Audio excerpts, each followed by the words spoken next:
Boring naman. Parang masarap mamasyal ah. Makalayas niya muna.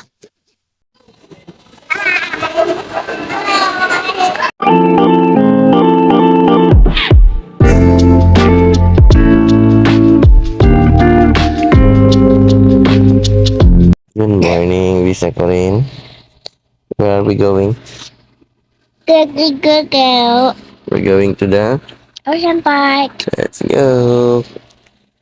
And yes, we are going to the ocean park at ayun ang regalo sa kanya ng kanyang Tita Kim at Tito Chris. So ayan, let's go, punta tayo ng ocean park.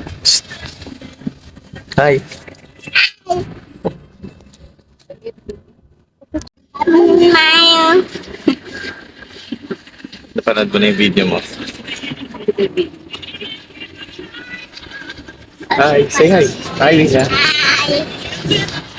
At ayun na nga, nagsuot tayo ng shades dyan tapos nainggit yung isang little boss madam dyan kaya gumaya din siya.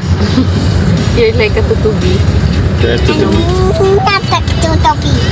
Mommy. So napansin niya, iba naman yung style ng ating voice over ngayon tapos maingay yung background dahil hindi natin maiiwasan yung mga background noise talaga yan. So yun nga, while we're on the way, wow, English na naman no, inagahan namin dyan yung punta kasi nga, ang open ng Ocean Park is 10 a.m. So kailangan nating agahan para masulit yung 8 attractions. So nakita niyo naman yung oras, 10:25 mula sa ating Timex na relos. Wow, hindi ko pinagyayabang pero it's not to brag but to, basta social climber ako. Hindi, joke lang. So yan, kitang-kita nyo guys, di ba napabilis ng transition? Oh yeah. Dahil andito tayo yan sa Manila Ocean Park dahil ito yung regalo na kanyang tita rin ng birthday ni Visa. Dun sana masarap po, After H2O. Kaso, di yung kasali tsaka di kaya ng budget. Ito na sila. At tayo ay papasok na. Let's go. Visa.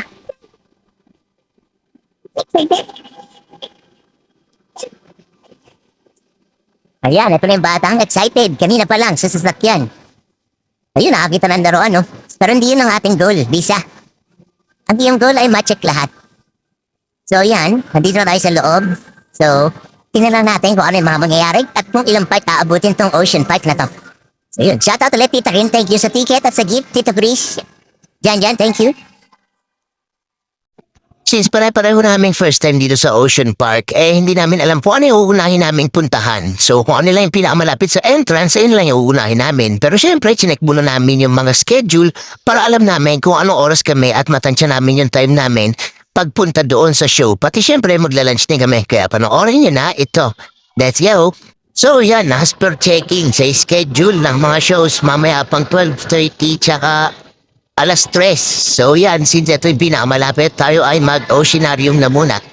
So pagpila nga dyan, kailangan kayong picturean para doon daw sa foot traffic nila. Sabi ko, sir, pwedeng pa video? Hindi pala pwede. We're not allowed daw, sabi nila. Sabihin ko sana vlogger po kasi, eme. So yan, nakapasok na tayo, no? And yan, bubungan sa inyo dyan yung mga nakapaskill dyan. So, pabasahin nyo yan, gusto nyo basahin. Kaya lang, syempre, si Visa, alam niya na, ang bata, talaga yung excitement niya, talaga nag-uumapaw na naman. Kaya hindi niya na naman alam kung saan at ano ang kunyang uunahin. So maganda dito kung babasahin yan para at least magkaroon kayo ng mga idea tungkol sa isda. At syempre kung fish lover kayo, grabe, ma-appreciate nyo to sobra. So lalay, bayang, and iyan yan mag-e-enjoy kayo dito pag napunta tayo dito. Kasi ako, mismo na first time, talagang natutuwa ako at na-appreciate ko to. So yun, hindi ko lang ma-videohan ng mabuti dito kasi, again, ito niya naman nagre-reflect. Tapos napaaraming afam. Grabe, ang daming afam no? So yun lang. So marami kaming hindi napuntahan dito sa Oceanarium pero kung saaling pupunta tayo, mas mabuti na isa-isahin ninyo. Kung kaya nyo basahin nyo para at least alam nyo kung ano yung mga iba't ibang klase ng species ng isda. So yan, ito yung tinatawag na Arapaima. Yan, kasama niya yung alligator guardian. Grabe, makikita niyo dyan, Gusto ko sanang basahin yan, pero kung gusto niyang basahin, i-post niyo na lang. Tapos, kayo nang bahalang magbasa. So, hindi ko alam at hindi ko rin na-sure na maganda yung mga clip natin makukuha dito. Pero, well, basta ang trabaho lang dito is mag-video kay Boss Madam at Tikal Boss Madam. So, kung napansin nyo, meron diyang hagdan pataas at hindi na namin yun napuntahan. Sayang lang, hindi namin naikot ng sobra. Kasi nga naman, si Visa, makikita niyo dyan, punta siya dito sa kaliwa. Pagtingin niya doon, di siya nag-enjoy, punta siya sa kanan. takbo siya dito, takbo siya doon. So, yun. Pero kung ang edad ng mga baby nyo or anak ninyo, nasa 5 years old, 6 years old, ma-appreciate niya to. Magandang makita niya to at ipaliwanag niya sa kanya. Kumbaga, ma-appreciate ko at nalaman ko na kung bakit dito nag-field trip yung iba. Kasi nga naman, para makita nila iba't ibang klase na isda. So, ano pa bang sasabihin natin dito? Eto na naman tayo na uubusan na naman tayo ng sasabihin. Basta ayun na, ita ko si Wisa pumunta doon, tas tinawag ko siya, sabi ko tingnan niya tong koy, pinuntahin niya naman. Kaya alam nakakahiya dyan kala ate, kasi nga naman ayun, hindi ko alam kung may ka-video call si ate dyan or meron siyang nagsiselfie ba siya o nagre-record. Pero shoutout sa'yo ate. So ayan, ito na yung koy.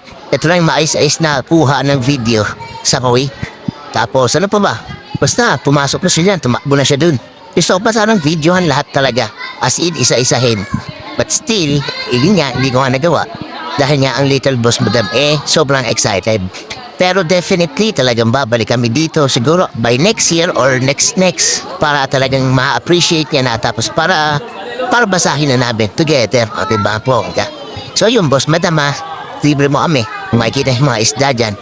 Medyo maaga raw niyan kasi nagre-reflect hindi natin mauhanan ng masyado. So ayan na. Kitang-kita niyo naman. Kitang-kita nyo, tumakbo na sa loob po. Punta dito, punta doon, punta dyan. Siyempre, excited hindi niya alam, natataranta siya. So, Wisa, kung napapanood mo to, tingnan mo. Tapos, sa susunod, record din natin ulit pag bumalik tayo dito kung ano yung magiging reaction mo na. Kung mas ma-appreciate mo na ba, isa-isa. So, yan, eto na pagpasok dito na yung part na aircon na dito So, yun, talagang masarap na mag-ikot-ikot. Alam mo yung medyo iisa-isahin mo talaga, marirelax ka talaga.